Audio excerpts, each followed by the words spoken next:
দেশের 18 জেলার 30 উপজেলায় আজ শুরু হয়েছে হামের টিকাদান কর্মসূচি। 6 মাস থেকে 59 মাস বয়সী শিশুদেরকে দেয়া হচ্ছে এই প্রতিষেধক। স্বাস্থ্যমন্ত্রী সর্দার সাখাওয়াত হোসেন বকুল জানিয়েছেন 3 মে থেকে সারা দেশে হামের টিকা দেয়া হবে।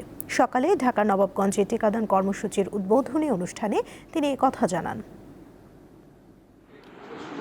হামের অন্যতম হটস্পট বরগুনায় সকাল থেকে টিকাদান কর্মসূচি শুরু হয়। পৌর শহরের 5টি স্থানে এবং সদর উপজেলার 10টি ইউনিয়নের 15টি স্থানে টিকা দেওয়া হয়।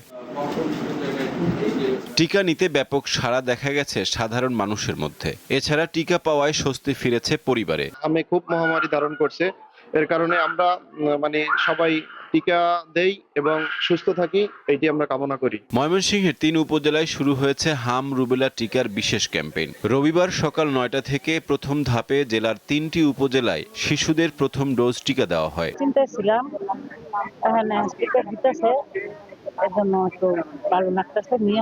রাজশাহীর গোদাগাড়ী উপজেলায় আনুষ্ঠানিকভাবে হামের টিকাদান শুরু হয়েছে। উপজেলা স্বাস্থ্য কমপ্লেক্স ও 9টি ইউনিয়নের মোট 28টি স্থানে এবং পৌরসভার 3টি অস্থায়ী কেন্দ্রে টিকা কার্যক্রম চলছে। 6 মাস বয়স থেকে 5 বছরের নিচের সকল শিশুকে হাম রুবেলার টিকা নিশ্চিত করার আহ্বান জানিয়েছেন স্বাস্থ্য ও পরিবার কল্যাণ প্রতিমন্ত্রী ডাক্তার এম এ মোহিত।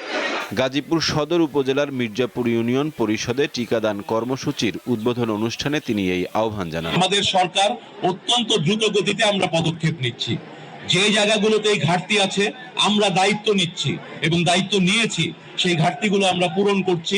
কর্মসূচি শুরু হয়েছে, কর্মসূচি চলবে, কোনো রকম ঘাটতি আমরা রাখবো না। হাম প্রতিরোধে সকলকে সচেতন হওয়ার আহ্বানও জানান স্বাস্থ্য প্রতিমন্ত্রী। সাইফুর রহমান শিশির, দীপ্ত বার্তা কক্ষ।